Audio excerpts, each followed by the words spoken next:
देख लो टावर का पावर। ऐसा जो प्यार है भोजपुरी इंडस्ट्री में कहाँ किसी को मिलता है। जी हाँ दोस्तों, नमस्कार। आज की इस वीडियो में आप लोग देख पाएंगे कि इंस्टाग्राम पर ट्रेंड करने के मामले में खेसारी लाल यादव का एक ही गाना दो जगह और कई गाने ट्रेंडिंग पर बने हुए हैं। लेकिन जो पावर के जो टावर वाला है वो मैं आज की इस वीडियो में बताने वाला हूँ, तो वीडियो को आप लोग अंत तक बने रहिए।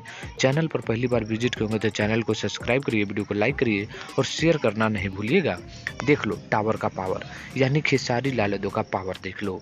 एक गाना है धमाका हो यारा में, आप लोग देख सकते हैं कि धमाका हो यारा में दो जगह एक है एक नंबर के ट्रेंडिंग में जो 80,000 से ज़्यादा रील बने हैं, और दूसरा है धमाका हो यारा में वो भी ट्रेंडिंग में है जो 1,88,000 से ज़्यादा रील इंस्टाग्राम पर बन चुके हैं। और ये दोनों गाना नया साल के हैं।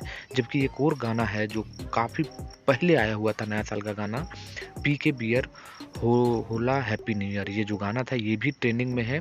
3,45,000 से ज़्यादा इस पे रील बन चुके हैं।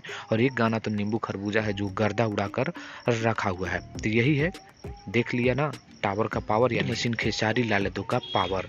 अब इस पावर के बारे में आप लोगों का क्या कहना, कमेंट करिए, वीडियो को लाइक करिए, शेयर करिए। मिलते हैं नेक्स्ट वीडियो में, धन्यवाद।